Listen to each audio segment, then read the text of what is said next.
তফসিরে ইবনে কাসির তো নিয়ে আমি দুইটা ফজিলত আপনার সামনে আলোচনা করি। রাসূল পাক সাল্লাল্লাহু আলাইহি ওয়াসাল্লামের দুইজন সাহাবী তারার জীবনের একটা খাহিশ আছিল। ই দুইজন সাহাবী ব্যক্তিগতভাবে যখনই একজন আরেকজনের লগে তারা মিলতা, তারার এই কাজ শেষ করিয়া উঠবার সময় কইতা, বাইরে তুমি আমারে সূরা আসর তিলাওয়াত করি শোনাও।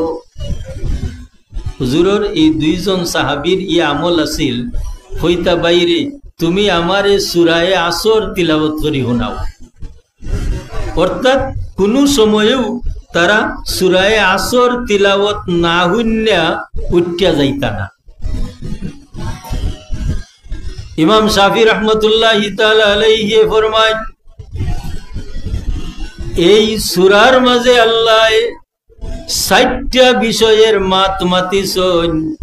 যদি কোনো মানুষ এই ৬০টা বিষয় নিজের জীবনের লগে মিলাই লিতে পারেন, তাই দুনিয়া তো শান্তিতে বসবাস করতে পারবা, আর আখেরাতো আল্লাহ তানে শান্তির জায়গাত পৌঁছাইবা। এই সূরার মাঝে ৬০টা বিষয়ের আলোচনা আছে। যদি এই ৬০টা বিষয় কোনো মানুষের জীবনে ফিট করি লাইতে পারেন, এই ৬০টা বিষয়ের ফলো করিয়া তাই চলি যাইতে পারেন, তানোর দুনিয়ার জীবনও শান্তি রইব এবং আখেরাতের জীবনও শান্তি রইব। আমরা জানি যে মানুষের দুনিয়া এবং আখেরাত মিলিয়া শান্তি রয়, ও মানুষ হইলা সফল মানুষ। যে মানুষের দুনিয়াতো সফলতা আছে, আখেরাতেও সফলতা আছে, ও মানুষ হইলা সফল মানুষ। যার কারণে আল্লাহ সুবহানাহু ওয়া তাআলা আমরা দোয়া শিখাই দিছেন, আমরা আল্লাহর দরবারে দোয়া করতাম, রব্বানা আতিনা ফিদ দুনিয়া হাসানা ওয়া ফিল আখিরাতি হাসানা ওয়া কিনা আযাবান নার। আল্লাহ আমরা দুনিয়া তো বালাই দান করো, আখেরাতো বালাই দান করো। যদি আল্লাহ দুনিয়া আখেরে আমরা বালাই দান করিলাওতে আমরা সফল মানুষ হইলাম। এই সফলতা যদি অর্জন না করা যায় তাহলে আমরা হইলাম বিফল। তাহলে এই দিক দিয়া দুনিয়ার মানুষ দুনিয়া পাওয়ার বাদে তানোর জীবন পরিচালনার দিক দিয়া তাই দুই জাতর মানুষ হইবা। এক জাত মানুষ হইবা সফল কাম, আর এক জাত মানুষ হইবা বিফল। যারা জীবনরে সফলভাবে পরিচালনা করবা, এরার পরিচয় কোরআন শরীফ আল্লাহ ফরমাইন, ইম্মা শাকিরা, এরা হইবা আমি আল্লাহর কৃতজ্ঞতা জ্ঞাপনকারী, শুকরিয়া আদায়কারী মানুষ হল। আর যারা বিফল হইবা এরা হইবা ওয়াইম্মা কাফুরা, এরা হইবা অকৃতজ্ঞ মানুষ হল। এই হিসাবে এই সূরার মাঝে সফলতা এবং বিফলতার আলোচনা আল্লাহ সুবহানাহু ওয়া তাআলা করছেন।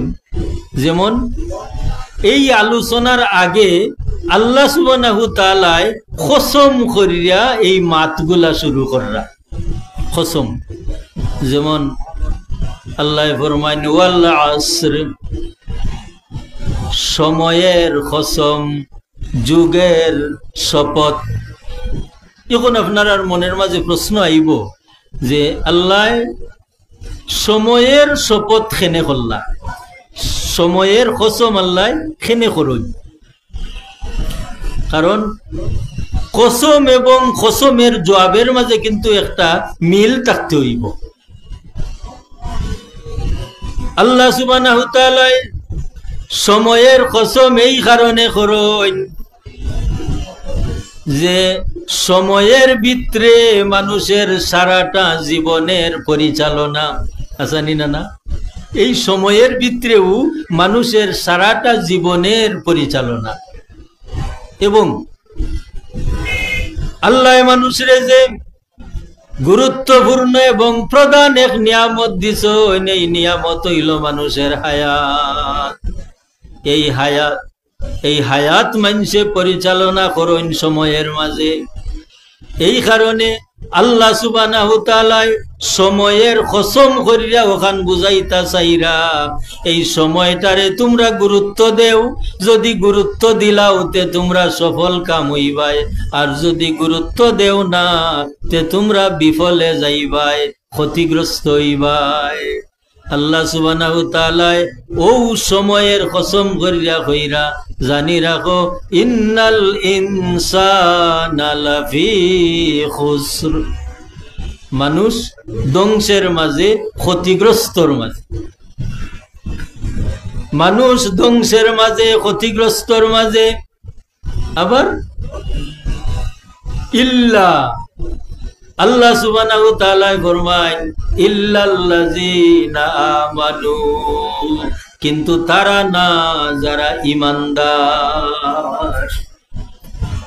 যারা ঈমান আনিলেইছুন এরা ক্ষতিগ্রস্তর মাঝে না। ঈমান, ইল্লাল্লাযীনা আমানু, যারা ঈমান আনছেন এরা ক্ষতিগ্রস্তর মাঝে নাই। এবং ঈমান আনার বাদে ওয়া আমিলুস সালিহাত, নেক আমল করুন, ও নেক আমল করুন। এর বাদে ওয়া তাওয়াসাউ বিল হাক্কি, এরা হক পথে চলন এবং মানুষরেও চলবার লাগি ডাকইন। ওয়া তাওয়াসাউ বিস সাবর, এবং মানুষরে ধৈর্যের উপদেশ দেন, নিজেও ধৈর্য ধারণ করেন। কতটুকু পর্যন্ত আমরা পাইলাম সূরার তরজমা, অর্থ। এখন হইল এই সূরার মাঝে আমরা 4টা বিষয় পাইলাম। কয়টা বিষয় পাইছি? 4টা। পয়লা 2টা হইল ঈমান এবং নেক আমল, আমানু ওয়া আমিলুস সালিহাত। এই 2টা জীবন, এই 2টা বিষয় হইল নিজের লাগে। ঈমান এবং নেক আমল, এই 2টা বিষয় হইল নিজের লাগে। যেমন আমি যদি ঈমান আনি না, নেক আমল করি না, আপনার ঈমান আনবার কথাও হইতাম পারতাম নাই, নেক আমলের কথাও হইতাম পারতাম না। তাইলে ঈমান, ঈমান কোন জিনিসের নাম? আল ঈমানু তাসদীকু মুহাম্মাদিন সাল্লাল্লাহু আলাইহি ওয়াসাল্লাম ওয়া বিমা জাআ মিনাদ-দীন দারুরা। ঈমান হইল নবী মুহাম্মদুর রাসূলুল্লাহ সাল্লাল্লাহু আলাইহি ওয়াসাল্লাম রে বিশ্বাস করা এবং দ্বীনের প্রয়োজনীয় বিষয় মান্না চলা, সাপোর্ট করার নাম, যা আল্লাহর হাবিব মুহাম্মদুর রাসূলুল্লাহ সাল্লামে লইয়া আইছেন। বিশ্বাস করার নাম ঈমান। এই ঈমানে ইজমালি রাসূল পাক সাল্লাল্লাহু আলাইহি ওয়াসাল্লামে এর স্বীকৃতি কিভাবে লইছেন, যেমন নাসাই শরীফের রিওয়ায়াত একটা ঘটনা আপনারা সামনে কই। আল্লাহর নবীর খেদমতে একজন মহিলা ইয়া কইলা, ইয়া রাসূলুল্লাহ, আমি রমজান শরীফের চাঁদ দেখছি। ইলা দেখা যায় না নি? রোজা মাসের চাঁদ, ঈদের চাঁদ, শাওয়ালের চাঁদ দেখা যায় না? এই মহিলা ইয়া কইলা, ইয়া রাসূলুল্লাহ, আমি রমজান শরীফের চাঁদ দেখছি। হুজুরে পাক সাল্লাল্লাহু আলাইহি ইসলামে জিকাইন, আইন আল্লাহ, কোসাই গো আল্লাহ কই? আসলে কথাটা হলো তো আসিল না নি, বলে তুমি কোনানো চাঁদ দেখছো? আল্লাহর হাবিবে ইকান না হইয়া পয়লা জিকাইন, আইন আল্লাহ, কোসাই গো আল্লাহ কোনানো? বেটে কোন ফিস সামা, আল্লাহ আসমানো। এরপরে হুজুরে ফরমায়, মান আনা, খো আমি খে। বেটে কোন আনতা রাসূলুল্লাহ সাল্লাল্লাহু আলাইহি ওয়াসাল্লাম। তাহলে বুঝা গেল কিতা? ই বেটিয়ে যে চাঁদ দেখতে আইসন, এখন বেটির কথা গ্রহণ করতে হইলে আগে বুঝতে হইব বেটির মাঝে ইমান আছে নিনা না। তাহলে হুজুরে পাক সাল্লাল্লাহু আলাইহি ওয়াসাল্লামে দুইটা সওয়াল করলা, দুইটা জবাব পাইলা যে আল্লাহ হই বলে আসমানো, আর আমি কে বলে আনতা রাসূলুল্লাহ, আপনি হইলাই আল্লাহর রাসূল। হুজুরে পাক সাল্লাল্লাহু আলাইহি ওয়াসাল্লামে ই কথা খান, এই দুইটা সওয়াল করার মূলে কারণ কি, যে আল্লাহ মানরা বহুত মানুষ আছেন জমিন, আল্লাহ মানার দ্বারা ইমানদার হওয়া যায় না, আর ইমানদার না হইলে তার সাক্ষী গ্রহণ করা যায় না। অতএব আমি মুহাম্মদুর রাসূলুল্লাহ রে মানলে ইমানদার হইবা, আর ইমানদার হওয়ার বাদে তানোর সাক্ষীটা কবুল করা যাইব। ইমানদার তখন হইল ইমানদার হওয়ার বাদে ইমান দিল হামানির বাদে এর মুকল্লফ বিশ্বরা হইলা, শরীয়তের হুকুম আহকাম পালনের দায়িত্বশীল হইলা। আর ইমানদার না হইয়া যদি তাই শরীয়তের কোনো হুকুম আহকাম পালন করেন, তানোর ইকান গ্রহণযোগ্য হইত নাই, এবং তাই কোনো বিনিময় আখেরাত হইতা নাই। তাহলে মানুষের ফয়লা যে মাফ, এই মাফটা হইল তাই ইমান আছে নিনা না, তানোর ইমান আছে নিনা ইমান। এখন এই ইমান দিল হামায় কিভাবে, ইমান দিল হামায় কিভাবে? আল্লাহ নবী মুহাম্মদুর রাসূলুল্লাহ সাল্লাল্লাহু আলাইহি ওয়াসাল্লামর মোহব্বত যার দিলর মাঝে হামাই যায়, তান মাঝে ইমানে জাগা লইলা। আল্লাহর হবিবর মোহব্বত যে দিলর মাঝে হামাই যায়, তান মাঝে ইমানে জাগা লইলা, ইমানে জাগা লইলা। কিলা লয় দেখো কা, রাসূল পাক সাল্লাল্লাহু আলাইহি ওয়াসাল্লাম রে আল্লাহ আউয়ালে পয়দা করছেন এবং আখেরে পাঠাইছেন, এমন এক যুগ পাঠাইছেন যে যুগের নাম আছিল আইয়ামে জাহিলিয়ত বা মূর্খতার যুগ। এমন মূর্খতার যুগ আছিল যে ঈসা আলাইহিস সালাম রে আল্লাহ চৌথাই আসমানো নেওয়ার বাদে, আল্লাহর হবিব জমিন তশরিফ আনার বাদে, এই মধ্যবর্তী শত শত বছর গেছে, আল্লাহ কোনো নবী ফাটাইছেন না এবং কোনো কিতাবও দিছেন না। এখন হুকা চাই, নবী সারা কিতাব সারা যে যুগ মানুষ চলাফেরা করছেন, এরা বালাফত ফাইবার কোনো আশা করা যায়নি না, কারণ এরার কোনো রাখাল নাই, এরা দিক নির্দেশনা দেনেওয়ালা জমিনও নাই। অতএব এই যুগের মানুষ মন গড়া চলি এরা কেউ ইহুদি ধর্ম পালন করছে, বিকৃত হইয়া গেছে, কেউ নাসারা ধর্ম পালন করছে, সঠিকভাবে নাই, বিকৃত হইয়া গেছে, কোনো মানুষ অনুসরণ করবার নাই, এরা মূর্তি পূজা করছে। কিন্তু আল্লাহর হবিব সাল্লাল্লাহু আলাইহি ওয়াসাল্লাম যে সময়ে জমিন তশরিফ আনছেন, এই সময়টা আছিল মূর্খতার যুগ, মূর্খতার যুগ। এখন প্রশ্ন হইল, আইয়ামে জাহিলিয়ত বা মূর্খতার যুগ আসিল সত্য, কিন্তু ই যুগের মানুষের মাঝে শিক্ষা দীক্ষার হার আসিল এত বেশ। কিভাবে? উকাজ মেলা হইতো, ও মেলাত তারা কাব্য প্রতিযোগিতা করত, প্রবন্ধ প্রতিযোগিতা করত, ভাষাগত দক্ষতা এমন আসিল, তারা খুব গভীর পাণ্ডিত্য অর্জন করিয়া এই উকাজ মেলাত নিয়ে কবিতা লেখিয়া লটকাইত। এখন এরা এত শিক্ষিত মানুষ আছিল, ভাষাগত দক্ষতা তারার আছিল, কিন্তু এরারে মূর্খ হওয়া গেল খেনে।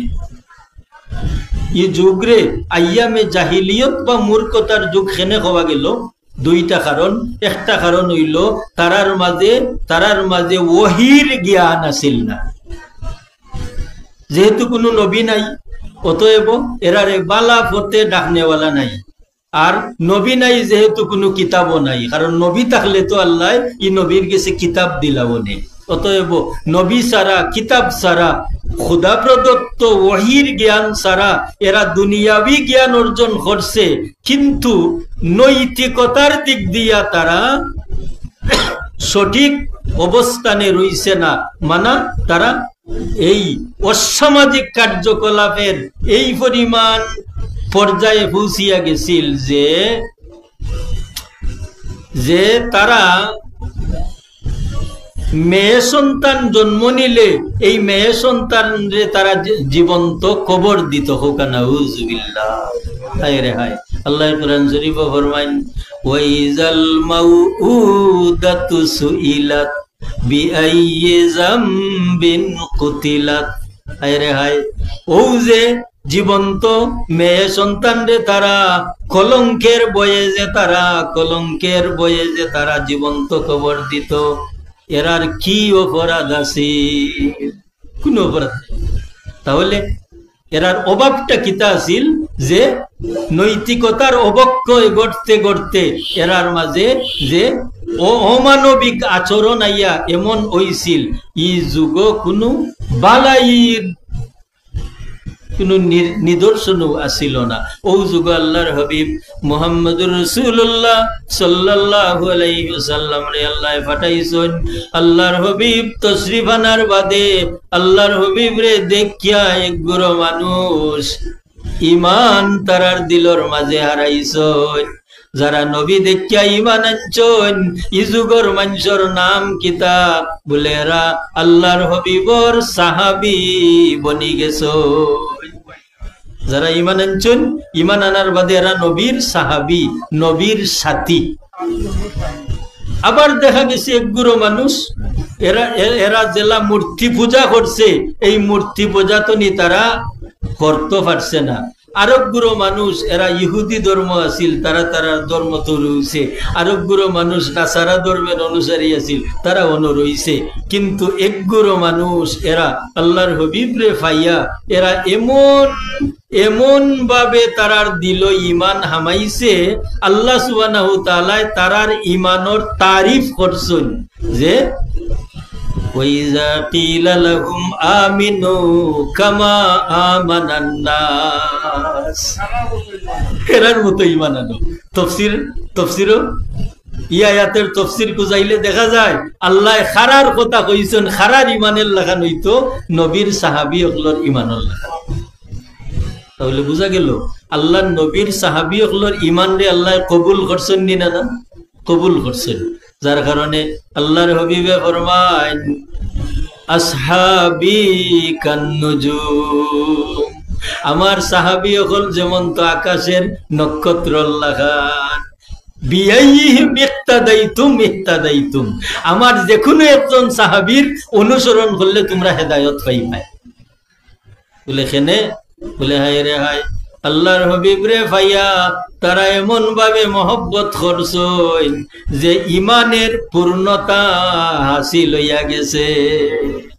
তাহলে কিয়ামতের আগ পর্যন্ত নবীর সাহাবী হকলর মতো ইমানদার আইবানি? আর আইতা নাই।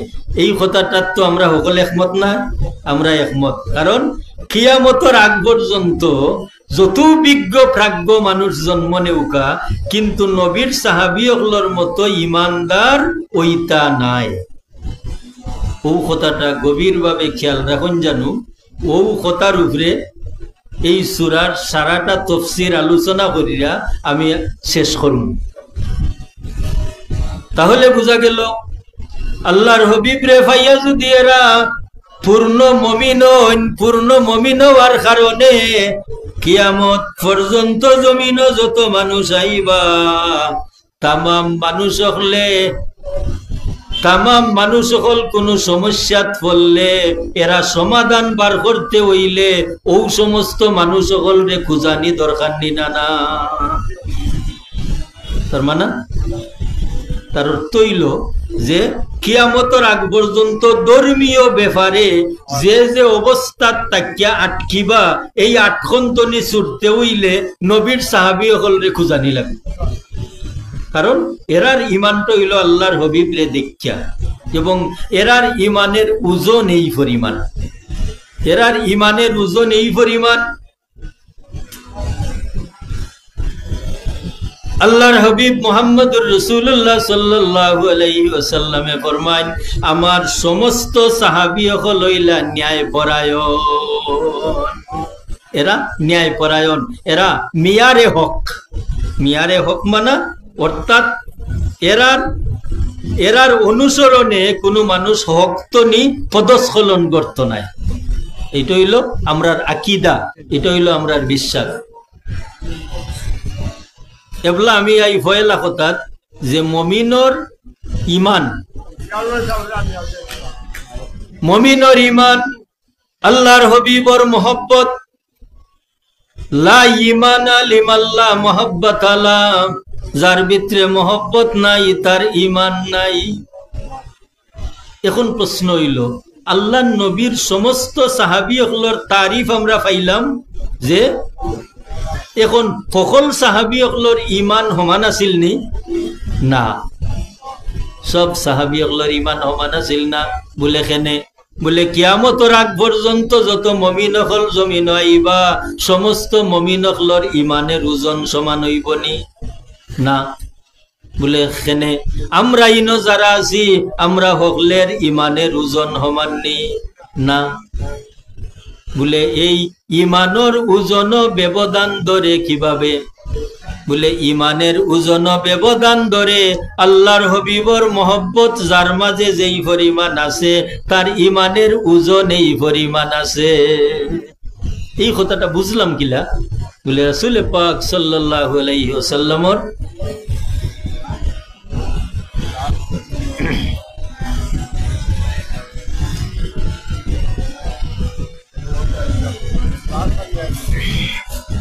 রাসূল পাক সাল্লাল্লাহু আলাইহি ওয়াসাল্লামের এখন হাদিস শরীফ দ্বারা কিভাবে হাদিস শরীফ খান কই আপনার সামনে হুজুরে ফরমান লাউ উজিনা ঈমানু আবি বকরিন আলাল আলমে লা রাজাহা যদি আমার আবু বকরের ঈমান এক পাল্লাত তোলা যায় আর কুল কায়নাতের মুমিন হলর ঈমান যদি এক পাল্লাত তোলা যায় আমার আবু বকরের ঈমানের পাল্লা ভারী হইব তাহলে বোঝা গেল যেভাবে নবীর সাহাবী হকলর ঈমান সমান আছিল না ঠিক সেইভাবে কিয়ামত পর্যন্ত যে কোনো যুগ প্রত্যেক মুমিনের ঈমান সমান হইত নাই ঈমানের ওজন হইল আল্লাহর হাবিবর মোহব্বতের ওজনে মাপকাঠি যার মাঝে এখন নবীর মোহব্বতের ওজনে যদি ঈমানের ওজন হয় আর ঠিক সেইভাবে আমলের ওজন হইল ঈমানের ওজনে এই হিসাবে এক কাতার নমাজ পড়িয়া এক মফিল বইয়া আমল যদি করেন ই আমলের ওজনটা হইব ঠিক সেইভাবে ঈমানের ওজনে যার ঈমানের ওজন যেইভাবে তার আমলের ওজনও ঠিক সেইভাবে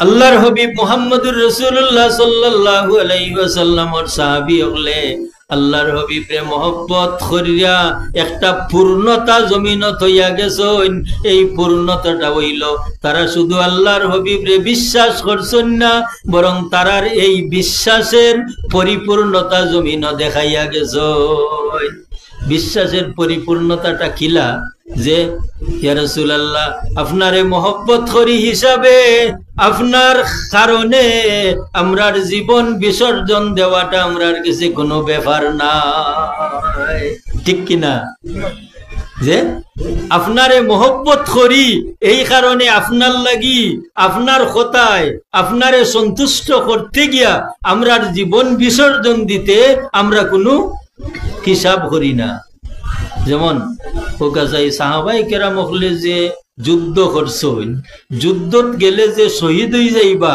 এই শাহাদতরে তারা খুশি মনে গচ্ছা নিছন না বেজার হইয়া গচ্ছা নিছন খুশি মনে এবং সাহাবাই কেরাম হলর মাঝে প্রতিযোগিতা পাওয়া গেছে নি না যেমন একটা প্রতিযোগিতা হই রাসূল পাক সাল্লাল্লাহু আলাইহি ওয়াসাল্লামের দুইজন সাহাবী বাবা ছেলে বাপও সাহাবী ছেলেও সাহাবী ছেলে হইলা জাবের রাদিয়াল্লাহু তাআলা আনহু বাবা হইলা আব্দুল্লাহ রাদিয়াল্লাহু তাআলা আনহু হায় রে হায় উহুদের যুদ্ধের ডাক পড়ছে এমন ভাবে প্রস্তুতি চলে জাবের রাদিয়াল্লাহু তাআলা আনহু তাইনো উহুদর লড়াই যাইতা, তান বাবা আব্দুল্লাহও যাইতা। যে সময় বাবাই শুনলা ছেলেও যাইতা, ওই সময় ডাক মারি আনইন, আন্না খুন্দে বাবা আমারে আল্লাহ 9 বেটি আওলাদ দিছইন, আর একমাত্র ছেলে তুমি। আমার 3 ফুরি বিয়া দিছি, আমি ঋণী আছি, আরো 6 ফুরি বিয়ার বাকি রইছ। বাবারে তুমি খামনাই উহুদর লড়াই যাইবার, তুমি তাকো, আমি যদি শহীদ হই যাই তে আমার ঋণ মারবাই, আমার বাকি ফুরিরাইন বিয়া দিবাই। তাহলে বুঝা গেল না যে স্বতঃস্ফূর্ত ভাবে তাইন শহীদ হইবার লাগি যুদ্ধত যাইরা। সত্যি তাইন গেছইন, এবং ইতিহাস সাক্ষী উহুদর যুদ্ধত সর্বপ্রথম যেন শহীদ হইছইন এই নইলা হযরত আব্দুল্লাহ রাদিয়াল্লাহু তাআলা আনহু, জাবের রাদিয়াল্লাহু তাআলা আনহুর বাবা। এই যে তাইন আল্লাহর হবিবর মহব্বতে স্বতঃস্ফূর্ত ভাবে তাইন শহীদ হইলা, এই শহীদ হওয়ার দ্বারা তাইন ওখান দেখাইয়া দিলা ইয়া রাসূলুল্লাহ যে ইসলাম রে আমরা এমন ভাবে গ্রহণ করছি, আপনার মহব্বত এমন ভাবে আমরা দিলর মাঝে রাখছি যে আপনার লাগি এই দুনিয়ার জীবন বিলাইয়া দিতে আমরা সামান্য পরিমাণ আমরার কোনো সংশয় নাই, সন্দেহ নাই। এই জিনিসটা দেখাইবার লাগি ও সাহাবায়ে কেরাম হলে প্রতিযোগিতামূলক ভাবে যুদ্ধের ময়দানে গিয়ে শহীদ হইছ, এবং এই এত ত্যাগ করার কারণে আল্লাহ সুবহানাহু তাআলাও তারারে কি পরিমাণ বিনিময় দিছেন। তাই শহীদ হইবার 46 বছর পরে খবর আইছে তার ছেলে জাবের রাদিয়াল্লাহু তাআলা আনহুর গেছে, ও জাবের তোমার বাবার কবর খান কিছু নামি গেছে। তখন কবর যদি কোনো কারণে নামি যায় তো ফাঁকা হয়ে যায় নানি, তো আমরা গিয়াই কবর পুনর্নির্মাণ করি। ও তাই গেছেন কবর পুনর্নির্মাণ করতা, কবর পুনর্নির্মাণ করিয়া আইসইন। তো মানছে জিকান জাবের তোমার বাবা তো উহুদর লড়াই শহীদ ওরা প্রথম সাহাবী, তুমি যে তোমার বাবার কবর পুনর্নির্মাণ করাত গেছলাই, তোমার বাবারে কোন অবস্থায় দেখিয়া আইলাই? তেন শুনলে বাই হল ই খাইস আমার মাঝেও আসিল যে আমার বাবা তো উহুদর প্রথম শহীদ, যে কবরও আমার বাবারে আল্লাহ কোন অবস্থায় রাখছেন। তেন শুন বাই হল আমি যে সময় গেলাম গিয়া সর্বপ্রথম আমার বাবার ভাই চাইলাম, আমি দেখি আমার বাবা এত হৃষ্টপুষ্ট, এত সুস্থ মানুষের মতো ঘুমো, বোঝা যায় কিছু সময় আগে তাই ঘুমাইছ, বোঝা যায় কিছু সময় আগে ঘুমাইছে। তাই আরো হইরা ভাই হল আমার বাবার যে খাফন, বোঝা যায় কিছু সময় আগে একজন মানুষে আমার বাবারে নয়া খাফন লাগাই থইয়া গেছ। আরবর রেওয়াজ অনুযায়ী ফাউ মুখা ইজখির নামক গাছ দেওয়া হইত। তাই ভাই হল আমার বাবার ফাউ মুখা দেখলাম এই ইজখির নামক গাছ কিছু সময় আগে খাইতে আইনা দেওয়া গেছে। এখানে 2 জিনিস পাইলাম, যে 1 নম্বর এই যে আল্লাহ এবং আল্লাহর হবিবর লাগি ত্যাগ করছেন, আল্লাহ তান জিসিম রে অক্ষত রাখছেন, এবং তান জিসিমর লগে যে খাফর লাগাইল, যে ইজখির নামক গাছ লাগাইল, ইটা তরু তাজা রইছে, নয়া রইছে, ইকান তান মর্যাদা নিনা না মর্যাদা। ই হইল শারীরিক মর্যাদা। রুহের মর্যাদা কিতা?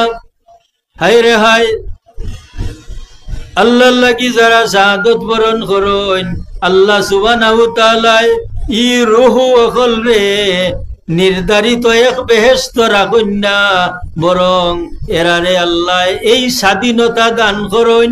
এরার রুহ রে আল্লাহ একটা চুরই পাখির ভিতরে হারাইয়া আল্লাহর আরশে আজিমর ফিলা রখলর লগে খিন্দিলুম মিন কানাদিলিল জান্নাহ, যে এত সুন্দর পিঞ্জিরা হল, ও পিঞ্জিরার মাঝে আল্লাহ বরিয়া রাখো, আর নির্ধারিত সময়ে তারার ইচ্ছা মতো আল্লাহ সারিয়া দিন, যাও বেহেশতের যেতায় তেতায় তোমরা ঘুরাইয়াও গিয়া। তাহলে বোঝা গেল যে রুহের মান কিলা, বলে শহীদ হলোর রুহ রে আল্লাহ বেহেশতি চুরই পাখির ভিতরে হারাইয়া আল্লাহর খান্দাত রাখুন ফিঞ্জিরা হলোর মাঝে, আর এরা জান্নাতের যেতায় তেতায় চক্কর দিতে পারুন। মিশকাত শরীফের রিওয়ায়াত, একদিন আল্লাহ সুবহানাহু ওয়া তাআলা খুশি হইয়া এই বেহেশতি হলোর রুহ রে ডাকিয়া নিয়া আল্লাহ জিকাইন, আয় শহীদ হলোর রুহ, তোমরা আমি আল্লাহরে না দেখিয়াম আমার হবিব রে মোহব্বত করিয়া তোমরার জান কুরবানি দিছ যুদ্ধর ময়দানো, আজকে তোমরা রে আমি ডাকিয়া জিকাইয়া আর কৌসাই বেহেশত যত নিয়ামত আমি আল্লাহ তোমরা রে দিছি, এই সারা নিয়ামত পাওয়ার বাদে আর কোনো চাহিদা আসেনি। বেহেশতি হলোর শহীদ হলোর রুহে কইবা কিতা, কইবা আল্লাহ আমরার একটা আশা, একটা দাবি হইল আমরা রে আবার দুনিয়াত দেউকা, আর আমরা আবার শহীদি মর্যাদা লাভ করতাম, এবং শাহাদত বরণ করার বাদে যে তোমার গেছে কি পরিমাণ মর্যাদা পাওয়া যায় ওখানটা আমরার মমিন ভাই হলরে জানাইয়াইতাম। আল্লাহ সুবহানাহু ওয়া তাআলা তারারে এই সুযোগ দিতা নাই। মুহতারাম হাজিরিন, তাহলে যে কথাটা কইতাম আসলাম যে দুইটা দিক, একটা দিক হইল রাসূল পাক সাল্লাল্লাহু আলাইহি ওয়াসাল্লাম রে দেখিয়া যারা ঈমান আনছন, এই ঈমানদার হলোর মতো ঈমানদার কিয়ামতের আগে আর জমিনে আইতা নাই, এবং এই ঈমানদার হলে ইসলামর লাগি আল্লাহর লাগি আল্লাহর রাসূলের লাগি প্রতিযোগিতামূলকভাবে তারার জান কুরবান করছেন। তাহলে শহীদ হওয়ার চাইতে বড় কুরবানি আর আসেনি দুনিয়া? আর নাই। আল্লাহর রাস্তাত শহীদ হওয়ার চাইতে বড় কুরবানি আর নাই। এখন এই শহীদ হওয়া খান স্বাভাবিক কোন মহব্বতে? আল্লাহর নবীর মহব্বতে, আসেনি না? না, এই শহীদ হওয়া খান একজন মানুষের লাগি স্বাভাবিক হয় কোন মহব্বতে? আল্লাহর হবিবর মহব্বতে। ঠিক এত নিদরিয়া যার যেই পরিমাণ ইমানের ওজন তার এই পরিমাণ আল্লাহর হবিবর মহব্বত এই দিলর মাঝে আনছন, আর যার যেই পরিমাণ আল্লাহর হবিবর মহব্বত এই ইমান এবং মহব্বতের ওজনে তান আমলেরও ওজন, এবং তান আমলের প্রতি তান যে টান, এই টানটাও ঠিক আল্লাহর হবিবর মহব্বতর কারণে, মহব্বতর ওজনে। এই যে ইমান ফয়লা, তার বাদেও হইল আমল। 2 নম্বর স্তর হইল ওয়ামিলুস সালিহাত, আমলে সালেহ, নেক আমল। আপনি নমাজ পড়ুকা, আপনি রোজা রাখুকা, হজ করুকা, জাকাত দেউকা, আপনি কইতা পারবানি আপনার আমল কবুল হইছে? কইতা পারতা নাই, কেউ কইতাম পারতাম নাই। তবে আমল কবুল হইবার লাগি, আমলটা আমলে সালে হইবার লাগি, আমল নেক আমল হিসাবে আল্লাহর কাছে গ্রহণযোগ্য হইবার লাগি 3টা শর্ত। অর্থাৎ 3টা শর্ত ছাড়া যদি আপনি আমল করেন, আমল আল্লাহর কাছে কবুল হইতো না। এই 1 নম্বর শর্তটা হইল ইমান। ইমান ছাড়া আমল আল্লাহ গোসন না। 2 নম্বর শর্ত হইল ইখলাস। ইখলাস মানা সহি নিয়ত। ইখলাস মানা সহি নিয়ত। নিয়ত সহি না হইলে আমল কবুল হইতো না। 3 নম্বর শর্ত হইল তরিকা বা পদ্ধতি। কাজের তরিকা বা পদ্ধতি যদি ঠিক না থাকে, আপনার ইমান আছে, আপনার নিয়ত সহি আছে, কিন্তু তরিকা বা পদ্ধতি ঠিক নাই, এলাকি আল্লাহ ইকান কবুল করতে নাই। তাহলে কি তা বোঝা গেল? ইমান আনার বাদেও যে স্তর, এই স্তর হইল আমলের। আর আমল করাত লাগলে আমি 2টা দিক পরিষ্কার রাখতে হইব। একটা দিক হইল আমার দিলর নিয়ত সহি করতাম হইব, এখলাস ফয়দা করতাম হইব দিলর মাঝে। আর ও এখলাস লইয়া ইমান লইয়া যেই খাম খান আমি করমু, এই খামর পদ্ধতি জান্না করতাম হইব। যদি পদ্ধতি মতো আমল করা যায় না, তাহলে আমার আমল আল্লাহর দরবারও কবুল হইত না। তাহলে আমরা চাইনি আমরা আমল আল্লাহ কবুল করতা মাতুন না। তে আমরা আমল যদি চাই আল্লাহ কবুল করতা, তাহলে এই তিনটা জিনিস আমরা জানা লাগে নি না? জানা লাগে। এক নম্বর হইল ইমান, ইমান সম্পর্কে আমরা জানলাম। 2 নম্বর হইল ইখলাস, সহি নিয়ত। সহি নিয়ত কিলা, যে বন্দায় খাম করন সময় দিলর মাঝে ওখান থাকতো যে আমি দুনিয়ার কোনো মতলব হাসিলর লাগি নাই, বরং আমি এক গোলাম আর আমার মনিব একজন আসুন। এই মনিবর ফরমাইশ পালন করতে গিয়া আমি যত সুন্দর করি আমার খামটারে আমার মনিবর গেছে গোসাইতাম পারমু, অত সুন্দর বিনিময় আমারে দান করবা, বিনিময় দান করবা।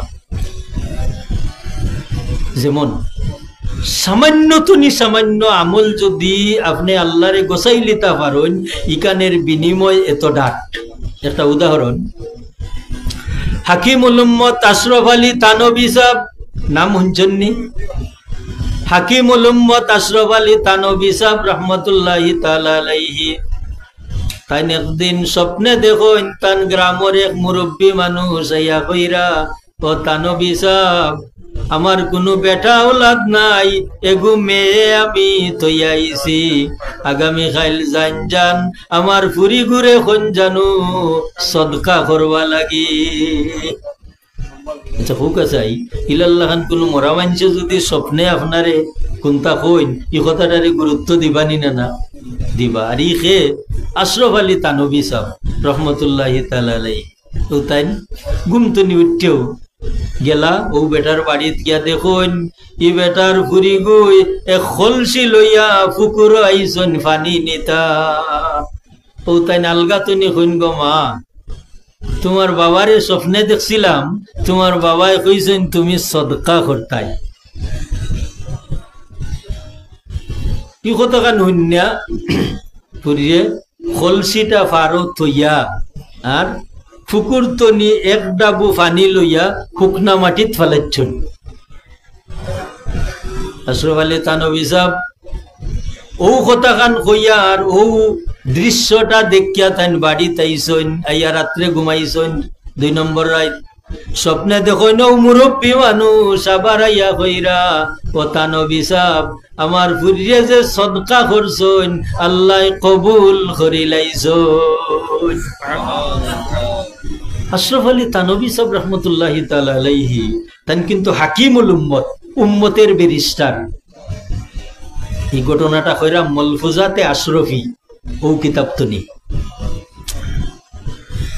তাই চিন্তা করেন রে, ফুরির বাবার স্বপ্নের কথাটা কইলাম, ফুরিরে এক ডাবু ফানি হুকনা মাটিত চাললো, উই কি সদকা হইল। ও কথা নিয়ে তাই খালি চিন্তা করুন। চিন্তা করতে করতে বিষয়টা থানভী সাবর কষ্ফের মাঝে আল্লাহ বাসাইয়া দিলাইছ। কষ্ফের মাঝে কিলা বাসছে যে ও ফুরি গই যে সময় বাবার স্বপ্নের কথা শুনছন, শোনার বাদে মনের মাঝে আইছে আল্লাহ আমার বাবাই তো তেমন কোন সম্পদ তৈয়া গেছেন না সদকা করা লাগি, আল্লাহ আমার বাবা লাগি আমি একটা বু পানি লইয়া শুকনা মাটিত ছাড়লাম, ও পানি মাটির নিচে যাইব, আর কোনো পোকা মাকড়ে যদি খায় তে আমার বাবা লাগি দোয়া করব। পুরীর চিন্তাটা খেয়ালটা বুঝছেন তো? আল্লাহ ও ফানি নিচে যাইব, আর যদি কোনো পোকা মাকড়ে খায় আমার বাবা লাগি দোয়া করব। সত্যি আল্লাহ সুবহানাহু তাআলা ও বাচ্চির এই সদকারে আল্লাহ কবুল করিয়া বাপরে মাফ করে দিলাইছ। তাহলে সহি নিয়তে সামান্য এক আমল করলে ই আমলের ওজন কি পরিমাণ, বেশ হয়নি না? বেশ হয়। এ লাগি হুজুরে ফরমাই আখলিস দীনাকা, হাদিস শরীফ, আখলিস দীনাকা ইয়াকফিকাল আমালুল কালিল। ও আমার উম্মত, খালিস ভাবে সহি নিয়তে সামান্য আমল, কলিল, কলিল মানে কম, সহি নিয়তে সামান্য আমল করো, দেখবাই এই সামান্য আমলটা তোমার লাগি ইয়াকফি হইব, যথেষ্ট হইব। তাহলে আমরা পাইলাম ওয়ামিলুস সালিহাত, আমরা আমলে সালেহ করতাম। আর আমলে সালেহ করবার লাগি শর্ত কয়টা? তিনটা। 1 নম্বর হইল ইমান, 2 নম্বর হইল সহি নিয়ত, আর 3 নম্বর হইল তরিকা বা পদ্ধতি। এই তরিকা বা পদ্ধতিটা কই, যেমন মনে করুকা, হায় রে হায়, আল্লাহর হাবিব মুহাম্মদুর রাসূলুল্লাহ সাল্লাল্লাহু আলাইহি ওয়াসাল্লামে আমরা রে জীবনের প্রত্যেকটা ক্ষেত্রে আমরা ইসলামের বিধান মতো চলার সুযোগ দিয়া গেছেন না? না, মসজিদ হামাইতাম কিলা, মসজিদ বাড়াইতাম কিলা, পেশাব পায়খানা যাইবার আগে দোয়া করতাম কিলা, পেশাব পায়খানা তনি বারো ইয়া দোয়া করতাম কিলা, খানা সামনে দেখলে দোয়া করতাম কিলা। ওলা জীবনের প্রত্যেকটা ক্ষেত্রে আমরা জীবন পরিচালনার পদ্ধতি দিয়া গেছেন না? না, যেমন মসজিদ হামানি তরিকা, মসজিদ হামানির তরিকা কিলা। একজন মানুষ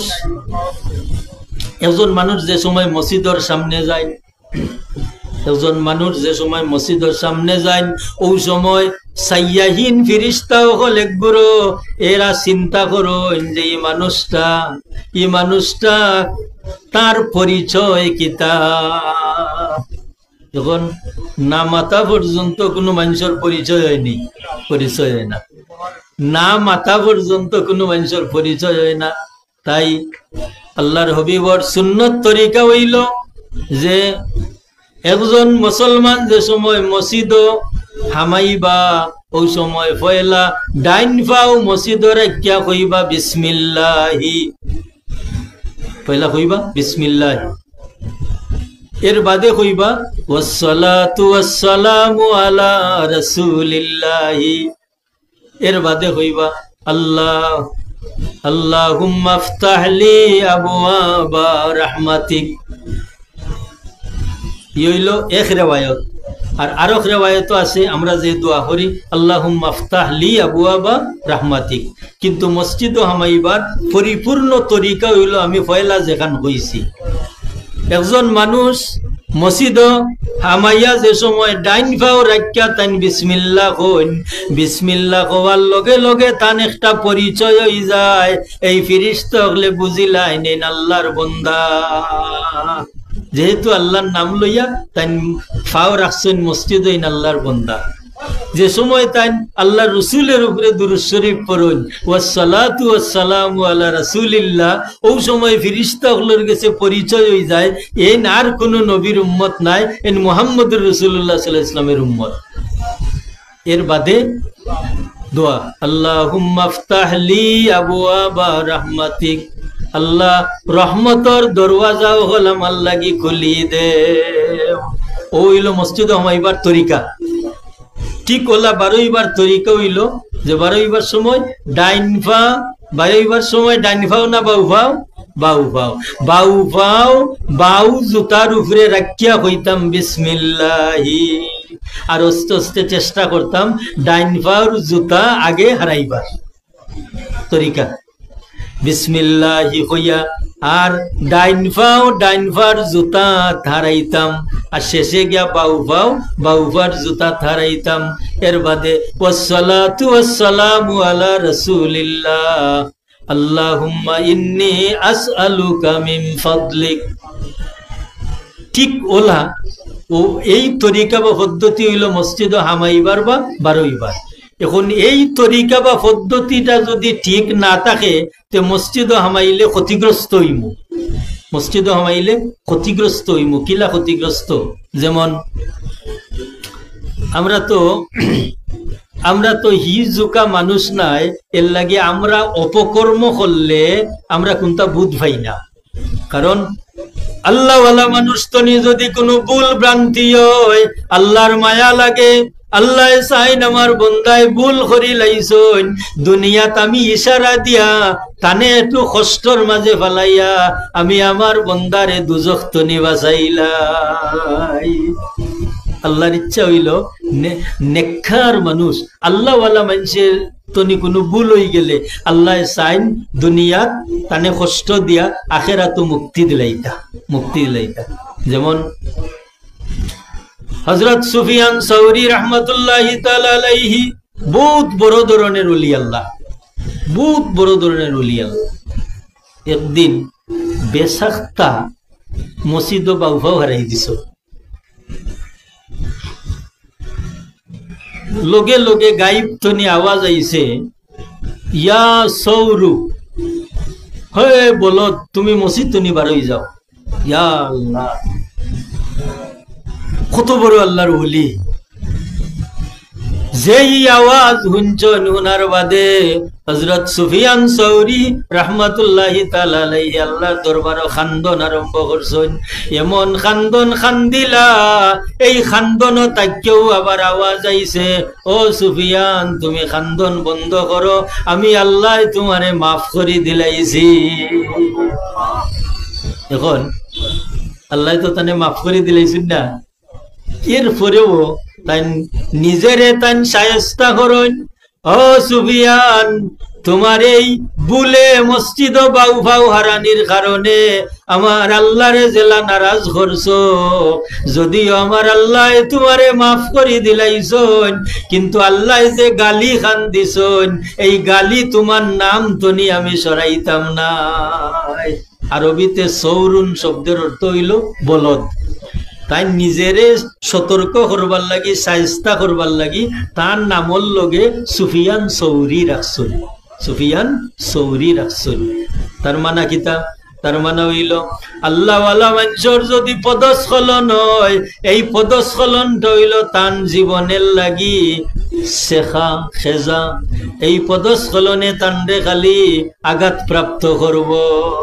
আমরা তো বলিলাই, আমরা ভুল করলে নাফরমানি করলে ইতা বলিলাই, কিন্তু না, আল্লাহওয়ালা মানুষ যারা এরার যদি ভুলে কোন পদস্খলন ঘটি যায়, ওখান দিয়ে নিয়া তারা খালি খান্দ। তাহলে আমরা বুঝলাম, আমরা আমল খান আল্লাহ কবুল করতে হইলে তিনটা দিক খেয়াল রাখা লাগবো। একটা দিক হইল আমার ইমান। ইমান সকলের লগে চলতাম পারতাম নাই, কারণ সকলের লগে চলতাম পারতাম নাই, কারণ ইমান যাইতেও পারে থাকতেও পারে, বেশ কম আছে। এলাগি এক নম্বর ইমান ভাড়া দিতাম। ও ইমান ভাড়া দিবার লাগি আমার সহি আকিদার দরকার। এই কথাটাও সামনে দিয়ে আইব। ওয়াতাওয়া সাউবিল হাক্কির তফসিরও। মুহতারাম হাজিরিন, এক নম্বর হইল ইমান, দুই নম্বর হইল নিয়ত সহি, সহি নিয়তে কাম করতাম। তিন নম্বর হইল যে খাম খানো আমি লাগলাম দেখতাম যে আল্লাহ নবীর সুন্নত তরিকাটা কিভাবে। ও তিনটা শর্ত লাগাইয়া যদি আমি আমল করি লাইতাম পারি, তখন আমার আমল খান হইব ওয়ামিলুস সালিহাত। তো মনে আছে নি যে ষাটটা বিষয় হইল সফল কাম হইবার লাগি, দুইটা বিষয় নিজের লাগি, আমার ইমান এবং আমার আমলে সালেহ। এই দুইটা গুণ অর্জন করার বাদেও হইল আমার দায়িত্ব ওয়াতাওয়াসাউ বিল হাক্কি, মানুষরে হক ফতের দাওয়াত দিতাম। এই হক ফতের দাওয়াতও লাগিয়া ফয়লা কুনানো, মানে কুনানি না, ফয়লা ও আল্লাহর হবিব রে জালাল্লাহ কইছেন ওয়ানজির আশিরাতাকাল আকরাবিন। ওগো নবী, আপনার করিব যারা এরা দিনের দাওয়াত দেউকা, হক দাওয়াত দেউকা। ঠিক এই হিসাবে আল্লাহ কুরআন শরীফে ফরমান কু আনফুসাকুম ওয়া আহলিকুম নারা। এই আয়াত আপনারা জানা আছে না নি? যে আগে তুমি বাঁচো, বাদে তোমার আহাল রে বাঁচাও। আহাল, এই আহাল কারা? আহালের তফসির হইল, এই আহাল হইল দুই জাত। এক জাত হইলা জিসমানি আওলাদ, আর এক জাত হইলা রুহানি আওলাদ। লাগি আমরার পীর মুর্শিদ হযরত ফুলতলি সাহেব কিবলা রাহমাতুল্লাহি তাআলা আলাইহি তান সারাটা জীবনে যত মাহফিল যত ব্যক্তিগত দোয়া হোক সমষ্টিগত দোয়া হোক সাহেব কিবলায় দোয়া করতা আল্লাহ আমার রূহানি জিসমানি আওলাদ হলর দুনিয়া খের উজালা করো সাহেব কিবলাই দোয়া করতা নি না আল্লাহ আমার রূহানি জিসমানি আওলাদ হলর ঠিক ওলা প্রত্যেক মুমিনের দুই জাতর আওলাদ হইতা পারেন এক জাতর আওলাদ হইলা ধর্মীয় দিক দিয়া যারার সম্পর্ক যেমন উস্তাদের লগে ছাত্রর সম্পর্ক ছাত্র হইলা উস্তাদের রুহানি আওলাদ মুর্শিদের লগে মুরিদর সম্পর্ক আপনার বাড়ির লজিং তখন যে ছাত্র বেটা ও আল্লাহর ওয়াস্তে যে বেটার লগে আপনার সম্পর্ক আরো একজন ইমানদারের লগে নেক আমল দিয়া সম্পর্ক এক নেক আমল তান দেখিয়া আপনি কররা ও রুহানিয়ত সংযুক্ত হয়ে গেল এই ধরনের সম্পর্ক হইল রুহানি সম্পর্ক এলাগি প্রত্যেক মানুষের রুহানি আওলাদ থাকতে পারেন জিসমানি আওলাদও থাকতে পারেন তানরে আল্লাহ যেই পরিমাণ ইমানদার বানাইছেন তান যেই পরিমাণ নেক আমলের মালিক হইন তাইন তানোর আহালকলর মাঝে পয়লা তাইন বন্টন শুরু করতা লাগি আমার আল্লাহ এত সুন্দরভাবে জানাই দিছেন ও ইমানদার হল তোমরা যে সময় যুগল জীবনে এখানো স্বামী স্ত্রী দুইজন যে সময় মিলি যাও ওই সময় আমি আল্লাহর কাছে এখন দরখাস্ত করিল রব্বানা হাবলানা মিন আজওয়াজিনা ওয়া যুররিয়াতিনা আল্লাহ আমরা স্বামী স্ত্রী দুইজন অজানা অচেনা দুই পরিবার তনি আমরা রে এখানো করছ রে বা মাওলা আমরা দুইজন রে তোমার মুয়াফিক বানাই দে মানে আমরা দুইজন রে সাহায্য করো যাতে আমরা স্বামী স্ত্রী দুইজন মিল্লা তোমার গোলামি করতাম পারি রব্বানা হাবলানা মিন আজওয়াজিনা এর বাদু আল্লাহ কইরা যে সময় তোমরা দুইজন আমার গোলামির মাঝে একমত হই যাইবাই ওই সময় আরো এখন দোয়া করো রব্বি হাবলি মিন লাদুনকা যুররিয়াতান তাইয়্যিবা আল্লাহ তোমার পক্ষ থেকে আমরা আমারে পবিত্র সন্তান দান করো আর যে সময় আমি আল্লাহ তোমারে পবিত্র সন্তান দান করমু ওই সময় তোমার সন্তান রে তুমি নেক আমল ঠিকাইয়া রাখবার লাগি দোয়া করো ওয়া মিন যুররিয়াতিনা কুররাতা আয়ুনি ওয়াজআলনা লিল মুত্তাকিনা ইমামা আল্লাহ আমরা স্বামী স্ত্রী দুইজন রে যেভাবে তুমি মুয়াফিক বানাইছো তোমার গোলামিত ওলা যে আওলাদ দিছো ও আওলাদ রে ও তোমার গোলামির তৌফিক দেও আর আমার আওলাদ রে এমন ভাবে দান করো যে আমার বাচ্চা গুরু ভাই চাইলে যাতে আমার চোখ ঠান্ডা হয় আর আমার বাচ্চা গু যাতে মুত্তাকি হকলর ইমাম হয় কুররাতা আয়ুনি ওয়াজআলনা লিল মুত্তাকিনা ইমামা আমার বাচ্চা গো আমার চৌকের শীতল হয় এবং আমার বাচ্চায় মুত্তাকি হকলর ইমামতি করবে ইমামতি মানে মসজিদের ইমামতি নাই সর্বক্ষেত্রে আমার বাচ্চাটা যাতে ধর্মকর্ম লইয়া সমাজের মানুষের নেতৃত্ব দিতে পারবে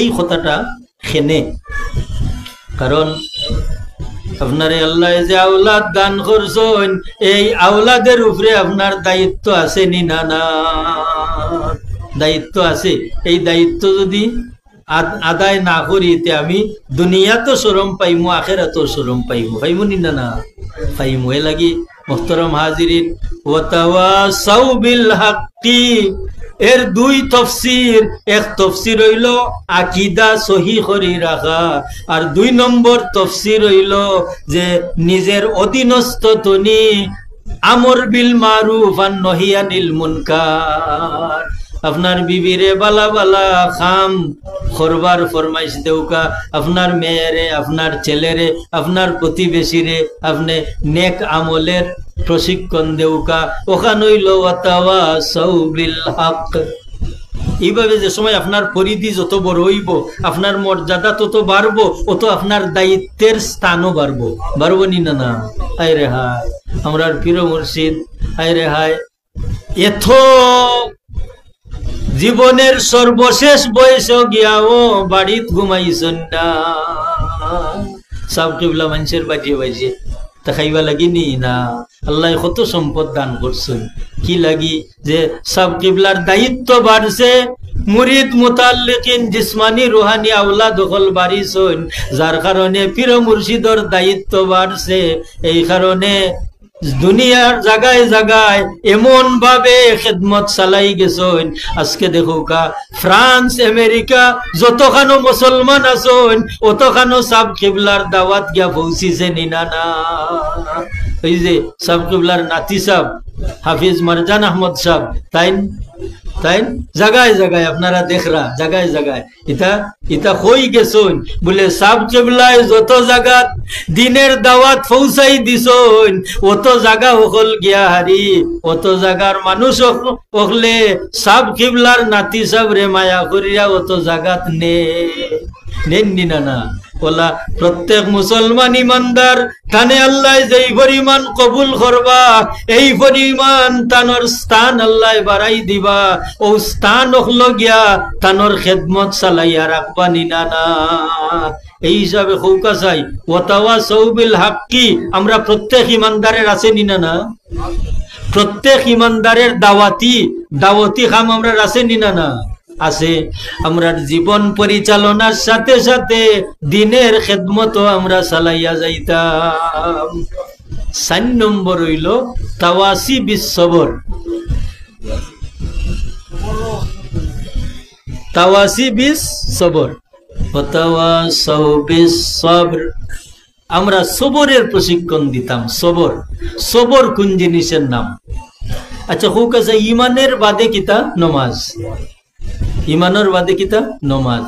কিন্তু কোরআন শরীফের এখান আয়াত পড়লে দেখা যায় যে ইমান এবং নমাজের মাঝখানো আরো একটা আমল আল্লাহ এনে হারাইয়া রাখছেন। ই আয়াত কোন আয়াত? আল্লাহ ফরমায় ইস্তাঈনু বিস-সাবরি ওয়াস-সালাহ, তোমরা আমি আল্লাহর কাছে সাহায্য চাও সবর এবং নমাজের মাধ্যমে। তাফসীরে বাইজাবি শরীফ কামিল পড়াবো, কামিল জমাতো আজকে বাইজাবিত পড়াই আইছি। এই যে আল্লাহ যে আমার কাছে সাহায্য চাও নমাজ এবং সবর, এই যে সবর নমাজের আগে আল্লাহ আনলা কিতা লাগি বলে হায় রে হায়, একজন ইমানদারর প্রত্যেকটা নেক আমলের পূর্ণতা পায় সবরের মাধ্যমে। আসানি না না? একজন ইমানদারর প্রত্যেকটা নেক আমলের পূর্ণতা আয় সবরের মাধ্যমে। এর লাগি সবরের 2 তফসির। এক তফসির হইল সবর আনিল মাসিয়ত, গুনাতনি বাচ্চা থাকা, গুনার খামতনি বাচ্চা থাকা সবরের মাধ্যমে। এই কথাটা কঠিন নিনা না? যে একটা ছেলে মানুষ, নওজওয়ান মানুষ, বন্ধু বান্ধব গুনার খামো যাইরা এই জওয়ান এই গুনার খাম তনি বাচ্চা রইছন কি কারণে? আল্লাহর মহব্বতে। রাজুলুন শাবুন যাকারাল্লাহ খালিয়ান ফাফাদাত আইনা। আরে হায়, একজন নওজওয়ান মানুষ জওয়ানি বয়স, সমসাময়িক মানুষ সকল, সমবয়সী মানুষ সকল গুনার খাম যায়রা, কিন্তু আল্লাহর বন্দা এই গুনা খামটারে গুনা জান্না আর আল্লাহর বই দিলর মাঝে হারাইয়া তাইন বাসিয়া তাকরা, আল্লাহর মোহব্বতে খান্দিরা, আল্লাহর জাতে ফরমাইন আর সে আজিম সাতগুরো মানুষ রে আমি জাগা দিমো হাসরের ময়দানো, ও জওয়ান মানুষটারেও আমি ও জাগাত জাগা দিলাইমো।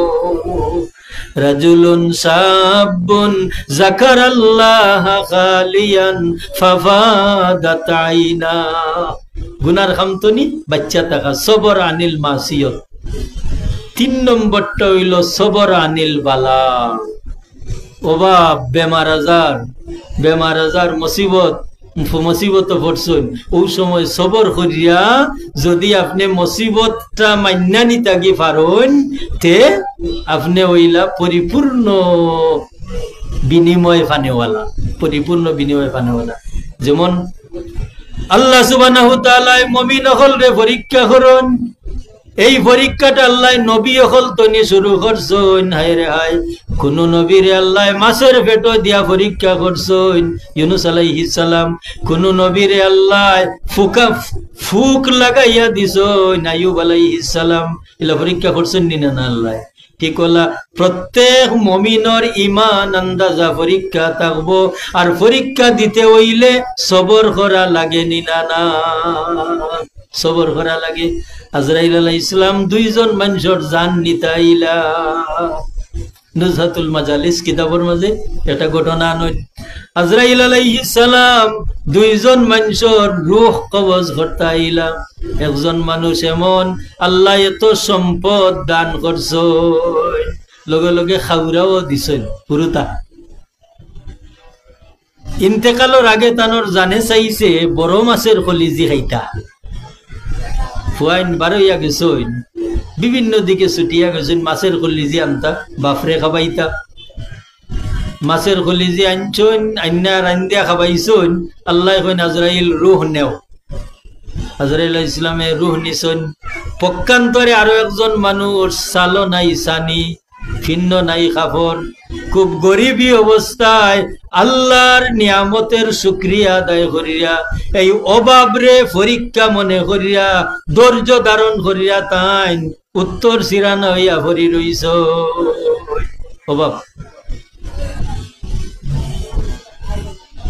হুকাই ইসলামের পয়লা যে অভাব আছিল, এখন ই অভাব আসেনি। একটা ঘটনা কই, ওই যে উহুদের লড়াই যারা শহীদ হইছেন, এরার মাঝে একজন সাহাবি এমন, তানে যে সময় খাফন লাগাইন, ওই সময় নবীর সাহাবি হলে নবীজির খেদমতে এখন ইয়া রাসূলুল্লাহ, আমরার ফলনা বাইরে খাফন দিতাম, মাথা ডাকলে ফা উদলি যায়, ফাও ডাকলে মাথা উদলি যায়। হুজুরে ফরমান ফাও খোলা রাখিয়া, মানে ফার মাঝে ইজখির নামক গাছ দিয়া ডাকিয়া আর মাথা ডাকিয়া দিলাও। এটা ইচ্ছায় না অভাবে?